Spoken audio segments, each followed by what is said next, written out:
নতুন প্রজন্মের উদ্দেশ্যে বলতেছি, গতকালকে আল্লামা মামুনুল হক ঢাকা বিশ্ববিদ্যালয়ে ছাত্র দলের কোরআন তেলাওয়াত প্রতিযোগিতায় গিয়ে দুইটি উদাহরণ দিয়েছে।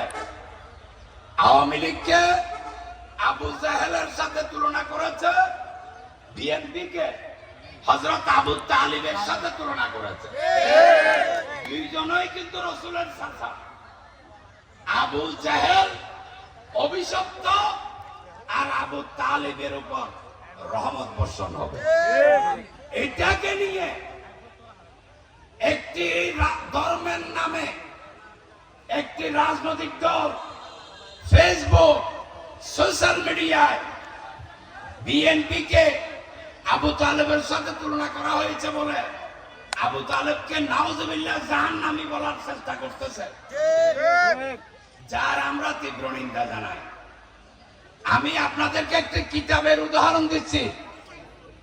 কিতাবের নাম রাহাতুল মুহিব্বিন। এই নতুন প্রজন্মরা নাম লিখে রাখো। কিতাবের নাম রাহাতুল মুহিব্বিন, বাংলা প্রেমিকের শান্তি। এই কিতাব হযরত মাহবুব এলাহি নিজামুদ্দিন আউলিয়া রহমতুল্লাহ আলাইহির 17টা বৈঠকের 17টা আলোচনা থেকে এই কিতাব সংকলন করেছেন মাহবুব এলাহি নিজামুদ্দিন আউলিয়ার খলিফা হযরত ফরিদউদ্দিন গঞ্জে সরকার রহমতুল্লাহ আলাইহি, এবং এই কিতাব লিখিতভাবে লিপিবদ্ধ করেছেন, নামকরণ করেছেন ফরিদউদ্দিন গঞ্জে সরকার রহমতুল্লাহ আলাইহির খলিফা হযরত আমির খসরু রহমতুল্লাহ আলাইহি। নাম দিয়েছে রাহাতুল মুহিব্বিন, প্রেমিকের শান্তি। সেখানে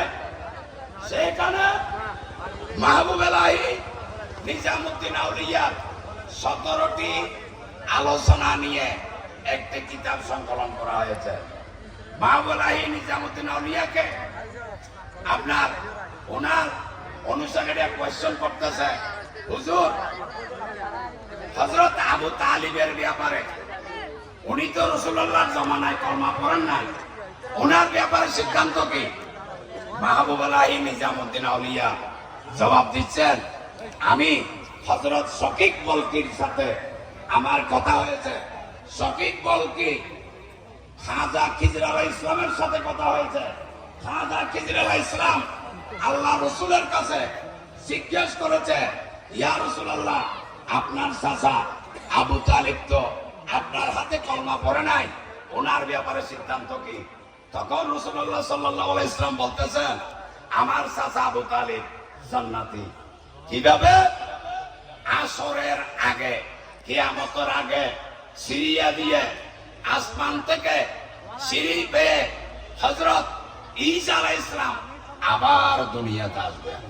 দুনিয়াতে এসে একজন মুর্দারকে জিন্দা করবেন, বিইজনিল্লাহ বলে, আল্লাহর হুকুমে উঠো। সেটা হচ্ছে হযরত আবু তালিব। এবং হযরত আবু তালিব ঈসা আলাইহিস সালামের হাতে আশহাদু আল্লা ইলাহা ইল্লাল্লাহু ওয়াহদাহু লা শারীকা লাহু ওয়া আশহাদু আন্না মুহাম্মাদান আবদুহু ওয়া রাসূলুহু বলে কলমা পড়বেন। কার হাতে? ঈসা আলাইহিস সালামের হাতে। কিতাবের নাম কি? রাহাতুল মুহিব্বিন। কে লিখেছেন? হযরত আমির খসরু রহমাতুল্লাহ আলাইহি। আমির খসরু রহমাতুল্লাহ আলাইহির পীর হযরত ফরিদউদ্দিন গঞ্জ সরকার রহমাতুল্লাহ আলাইহি। ফরিদউদ্দিন গঞ্জ সরকার রহমাতুল্লাহ আলাইহির পীর হচ্ছেন মাহবুব এলাহি নিজামুদ্দিন আউলিয়া। মাহবুব এলাহি নিজামুদ্দিন আউলিয়ার পীর হযরত কুতুবউদ্দিন বখতিয়ার কাকি। হযরত কুতুবউদ্দিন বখতিয়ার কাকির পীর হিন্দাল ওলি গরিব নওয়াজ হযরত মঈনুদ্দিন চিশতি রহমাতুল্লাহ আলাইহি। জবরদস্ত সিলসিলা হাসতে। এবং এই রাহাতুল মুহিব্বিন কিতাবের 47 পৃষ্ঠা, পৃষ্ঠা নম্বর কত? 47। সুতরাং আমরা আল্লামা মামুনুল হক সাহেবকে আমরা আবার আন্তরিকভাবে মোবারকবাদ জানাই। বাংলাদেশের রাজনীতির উদাহরণ দিতে গিয়ে হযরত আবু তালিবকে যে জান্নাতি হিসাবে বাংলাদেশের মুমিন মুসলমানের কাছে আবার উপস্থাপন করেছেন। সেই জন্য প্রিয় ভাইরা, আরেকটি কথা বলি, আবু জাহেল কারো নাম রাখে, ছেলের নাম রাখে। আবু লাহেব কোন ছেলের নাম রাখে?